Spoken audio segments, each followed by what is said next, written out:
और चलिए इस वक्त यूएसए से डॉक्टर जयवीर सिंह राठौर हमारे साथ जुड़ रहे हैं। डॉक्टर जयवीर, बहुत स्वागत है आपका। डॉक्टर जयवीर, कोरोना के इलाज को लेकर कई तरह की भ्रांतियां हैं, किस तरह के इलाज हो, क्या मेडिसिन हो, आसान भाषा में आपसे जरूर समझना चाहेंगे कि जो ये सेकंड म्यूटेंट, ये सेकंड वेव आए हैं, उसके लिए इलाज के क्या आसान तरीके हैं? तो सबसे पहले तो आपके दर्शकों को मेरा नमस्कार और धन्यवाद आपके प्लेटफॉर्म पे ये मौका देने के लिए।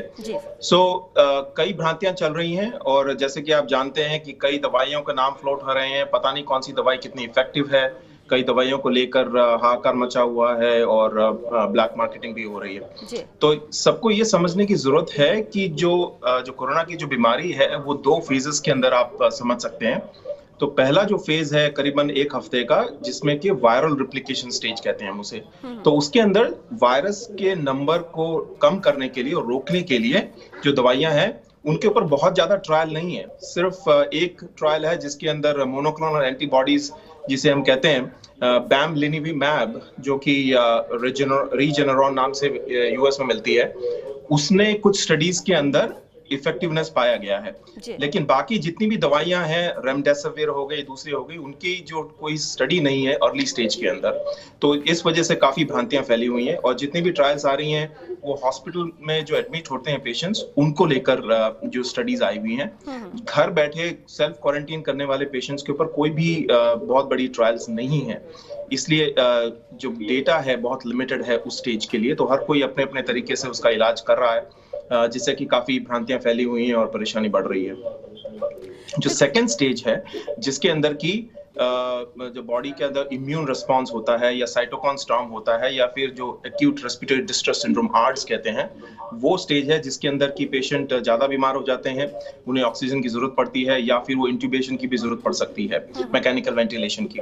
तो उस स्टेज के लिए अंदर डेक्सामेथासोन, जो कि एक स्टेरॉइड है, वो बहुत ही इफेक्टिव पाया गया है और एक ड्रग है जिसके अंदर जो है इम्प्रूवमेंट पाया गया है, बाकी इतने का नहीं है। लेकिन रेमडेसिविर उस स्टेज के अंदर कुछ इम्प्रूवमेंट कर सकता है, अर्ली डिस्चार्ज में हेल्प कर सकता है, लेकिन ओवरऑल जो मृत्यु दर है या जो मोर्टेलिटी जिसे हम कहते हैं, उसमें बहुत ज्यादा उसका कोई सुधार नहीं पाया गया है। और भी कई दवाइयां हैं, टोसिलिजुमैब है और अभी जो नई जो मेडिसिन वगैरह आई हैं उनके अंदर बहुत ज्यादा सुधार इतना पाया नहीं गया है। तो इसलिए सबसे इंपॉर्टेंट चीज जो इस समय है लोगों को समझने की जरूरत है कि वैक्सीनेशन लेना है। वॉर फुटिंग के ऊपर इंडिया को जो है वैक्सीनेशन करना चाहिए, वही एक बचाव है। ऑफ कोर्स मास्क करना, सोशल डिस्टेंसिंग करना, टाइम टू टाइम हाथ धोना, ये चीजें जो है वो काफी समय से हम इसके ऊपर डिस्कशन कर रहे हैं और उसका अपना इंपॉर्टेंट रोल है।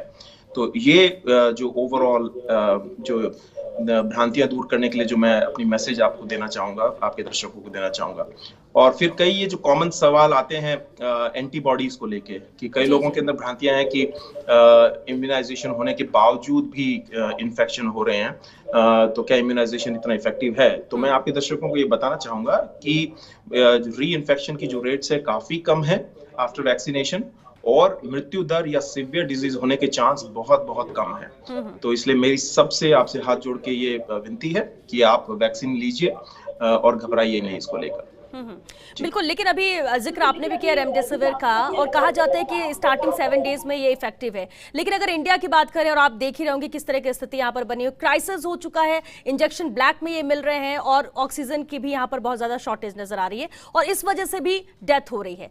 किस तरह से लोगों को समझा जाए, क्योंकि अगर कोई खुद होम आइसोलेशन में है या किसी को थोड़ी बहुत भी दिक्कत होती है तो लोग हॉस्पिटल पहुंच रहे हैं, ये भी एक वजह मान सकते हैं कि रश हो रहा है और जरूरत नहीं है तो भी लोग इस चीजों का इस्तेमाल कर रहे हैं। बिल्कुल, ये जैसे मैंने कहा आपको, क्योंकि काफी कंफ्यूजन फैला हुआ है इस चीज को लेके, लोगों को ये समझने की जरूरत है कि रेमडेसिविर जो सेकंड फेज जो बीमारी की है, जब जहां पे लोगों को ऑक्सीजन की जरूरत पड़ रही है, इंट्यूबेशन हो रहा है, उसके अंदर रेमडेसिविर इतना इफेक्टिव नहीं पाया गया है। रेमडेसिविर अगर यूज करना है तो वो अर्ली स्टेज में वायरल रिप्लिकेशन स्टेज के अंदर ही है, लेकिन उसको लेके जो डेटा है वो काफी लिमिटेड है। और जहां तक ये इतनी घबराहट हो रही है लोगों के अंदर, हॉस्पिटल जा रहे हैं, तो उसके अंदर आपको ये देखने की जरूरत है कि आप अपना घर पे ऑक्सीजन जो होता है पल्स ऑक्सीमीटर से चेक करें। अगर वो 93 से नीचे आ रहा है और अगर आपके सांस लेने की जो दर है वो 24 प्रति मिनट से अगर ज्यादा हो रही है, उस समय आपको डेफिनेटली हॉस्पिटल जाने की जरूरत है। सीटी चेस्ट एक्सरे कराने की जरूरत है कि भाई उसमें डिजीज कितनी सिवियर है। उससे डॉक्टर्स को भी ये आइडिया लगता है कि किस पेशेंट को कितना जो है स्ट्रेटेजाइज करके ट्रीटमेंट के लिए करना है, क्योंकि बेड्स लिमिटेड है, जो केयर का जो इंफ्रास्ट्रक्चर है वो लिमिटेड है, और जिस दर से बीमारी फैल रही है ये बड़ी ही चिंताजनक सिचुएशन है इस समय भारत में। तो हम सबको ये समझने की जरूरत है कि आप अपने आप को क्वारंटीन और जो लॉकडाउन का जो बात चल रही है उसको फॉलो करें। हर जगह मास्क पहने, इसको लाइटली ना लें।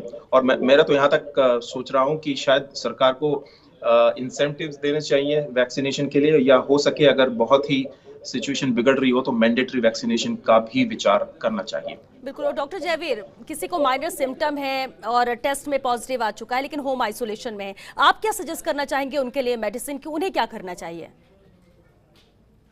अगर माइनर सिम्टम्स हैं तो डेफिनेटली हॉस्पिटल में कोई आपके लिए कोई ऐसी ट्रीटमेंट नहीं मिलेगी आपको, तो आप घर रहिए। बुखार का इलाज पैरासीटामोल वगैरह से आप कर सकते हैं। अपने आप को अच्छा फ्लूइड अपना पीजिए, रेस्ट कीजिए। और ये जो दूसरी दवाइयां चल रही हैं फैबी फ्लू, और उनका कोई स्ट्रॉन्ग एविडेंस नहीं है इस समय, पर कई लोग दे रहे हैं। एजिथ्रोमाइसिन भी वगैरह दे रहे हैं। अनलेस अनटिल सुपर इन्फेक्शन ना हो, गले में खराश हो रही है या दूसरे बैक्टीरियल इन्फेक्शंस के साइन ना हो, तो उसमें भी ये जो एंटीबायोटिक्स है उनका कोई खास रोल नहीं है। लेकिन मैं देखने में आ रहा है कई लोग जो मुझे संपर्क करते हैं कि ये एक ब्लैंकेट ट्रीटमेंट जो है घर पे दी जा रही है। तो यही इसमें चीज है। तो आप अपने आप को प्रोटेक्ट करें, स्पेशली क्योंकि अभी जब म्यूटेंट वैरायटी आ रही है उसको लेके काफी चिंताएं बढ़ रही हैं। भारत के अंदर जो डबल म्यूटेंट वैरायटी जो पाई गई है। तो डॉक्टर जयवीर हमारे साथ जुड़े थे, जिन्होंने जानकारी दी कि बिल्कुल जिस तरह से पैनिक हो रहा है, लोग हॉस्पिटल सीधे पहुंच रहे हैं, इस वजह से रश हो रहा है, जो जरूरतमंद है उसको नहीं मिल पा रहा है यहाँ पर ट्रीटमेंट, और ये भी एक वजह हो सकती है। तो अगर हल्के सिम्टम से आपको ज्यादा कुछ दिक्कतें नहीं हो रही हैं तो घर पे रहकर भी लोगों से दूरी बनाकर, खुद को आइसोलेट कर भी आप अपना इलाज कर सकते हैं। तो डॉक्टर जयवीर, बहुत शुक्रिया आपका ये जानकारी मैं दर्शकों तक पहुंचाने के लिए, क्योंकि आम जन को जरूरत यही है कि क्या सरल भाषा में, सरल शब्दों में समझ सके कि इलाज हो सकता है, बस पैनिक नहीं करना है। ये एक अहम बात है जिसे ध्यान में रखना जरूरी है।